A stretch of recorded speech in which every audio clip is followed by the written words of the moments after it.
Hello modelers! With the road section from last week done, if you missed it, go and check it out, it's a good one. It was finally time to start scratch building our copy of the city building from MiniArt. It's a big job, and I don't know exactly how many episodes it will take. So, let's get started.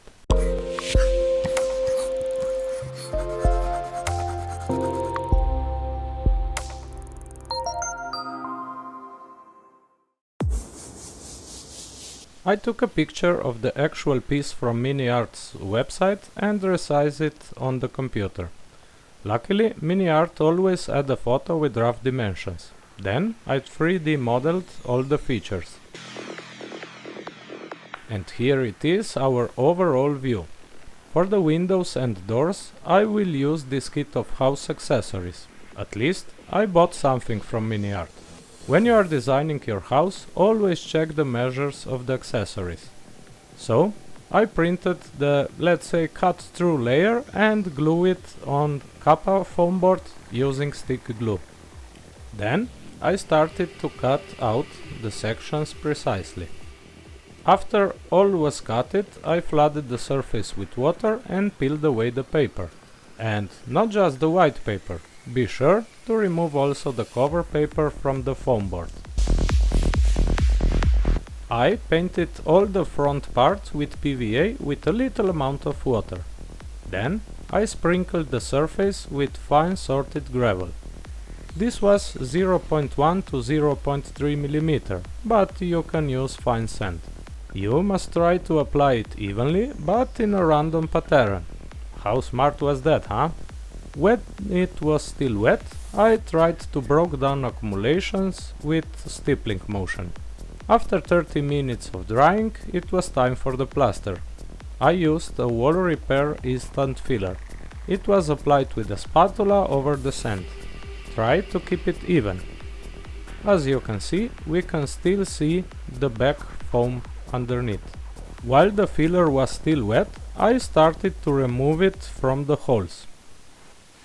And here it is. I like how it turned out. Let's give it time to dry.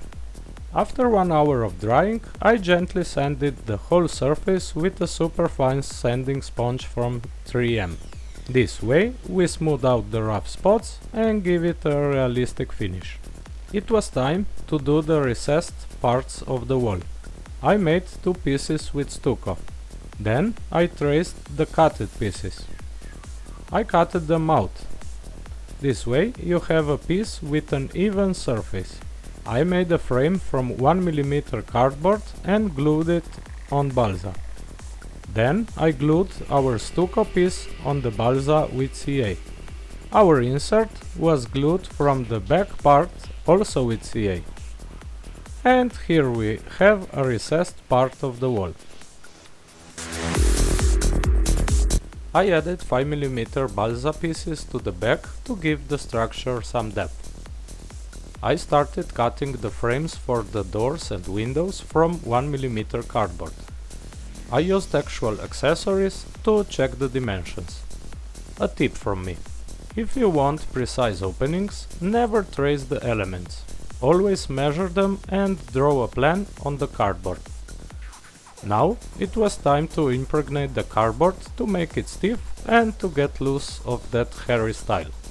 I used extra thin CA for this task. I have 2 tutorial videos about CA glue on the channel. Go and check them. Maybe you will learn a trick or two. The glue was applied and then the excess was taken away with a cotton swab. At the end, a hit of accelerator and you are done. The frames were sanded with 180 grit sandpaper. Time to make the boxes.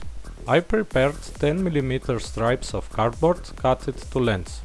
Take a piece of masking tape and glue it on the frame.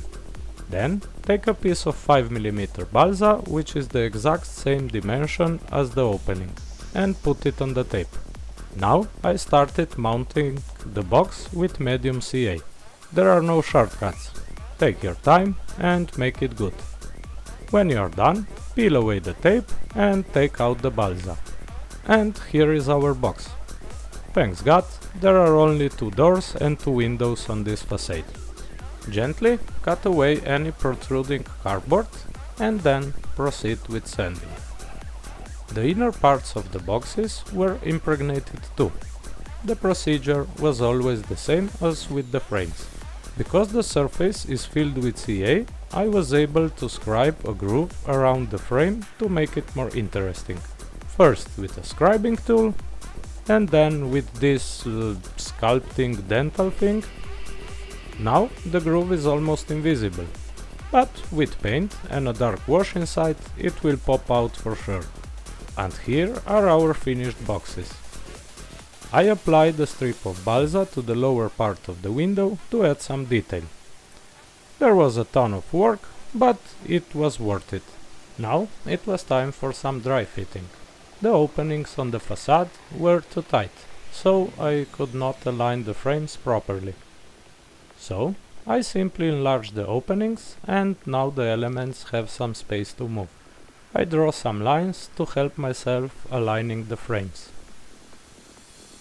I glue the frames with PVA.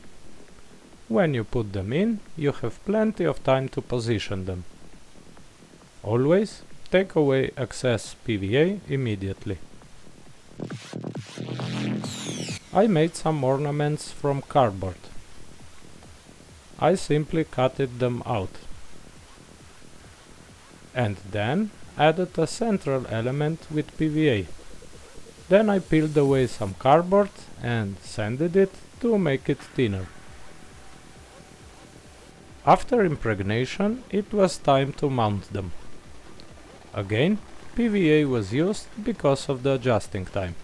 I placed those elements in the recessed parts of the wall. I printed the main decorative element and glue it on the cardboard. Another tip: when you are done cutting from the upper part, turn the piece around and finish it from below. Usually the corners need some more cutting. This way you will have nice cuts and no tearing. Then I cutted away the parts of the doors and fitted the piece on the facade. I started detailing with stone texture on the lower parts. After the usual impregnation, it was time for Mr. Surfacer 500. I masked the parts where I don't want the texture. The putty was applied straight from the bottle. I stippled it with a stiff brush to get the surface rough. When it was dry, I sanded the rough spots with a sponge. I carefully nailed the decor element to the facade. A 0.5 mm thick cardboard strip was glued on the upper part, and the stone strip was glued to the bottom part. The glue was not applied to the door frames. That way, I can detail the decor element separately. I started cutting ornament tiles from 0.5 mm cardboard. The tiles were glued on the structure with PVA. I filled the gaps where the balcony mounts will be glued. Before the impregnation, a good sanding treatment. The whole structure was impregnated like all other cardboard elements. I start building the upper decor element from different size 1 mm thick balsa stripes. The stripes were cutted with the balsa cutter. When all the stripes were glued with PVA, I reinforced the bond with extra thin CA. I used wall filler to make a radius. The filler was applied and then I used a Schratchbuild R2 spatula to form it. At the end, the whole thing was covered with Mr. Surfacer 500, slightly tinted with acetone.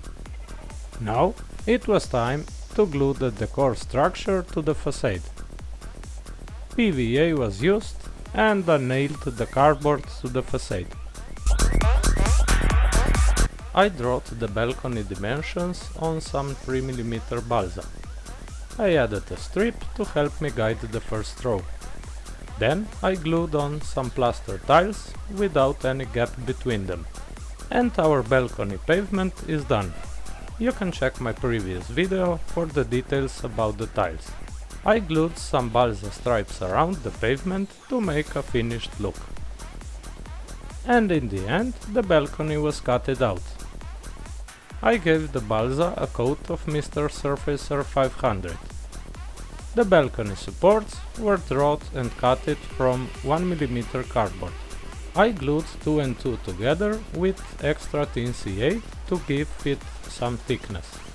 Then, some decorative stripes were cutted from 0.5mm cardboard and glued on the support. The excess was trimmed away. And here they are after impregnation and some sanding. I first glued them on the facade with a tiny amount of PVA. That way I had time to position them properly. When I was happy, I blocked them with extra thin CA. The excess glue was taken away with a cotton swab. And now we can check out the balcony. It seems good to me.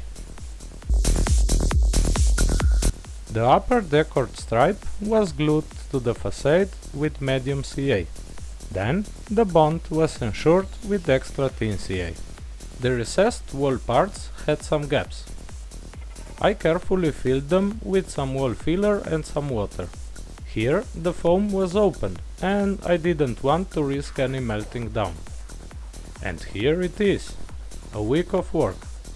It's looking good to me, but again something is missing. Ta-da! Some Tamiya can primer was applied. And now this is really it. The build was fun for the most of the time, and I'm happy with the results. In the next episode I will be building all the doors and windows, and we will try to make a pretty complicated round base structure. In the meantime, you know what to do. Like, dislike, subscribe, comment, enjoy the video. I am going to motion show in Hungary for the weekend. I must pack all the dioramas and do the shopping list. If you are going to motion too, we can meet there and have a beer. Cheers and stay tuned.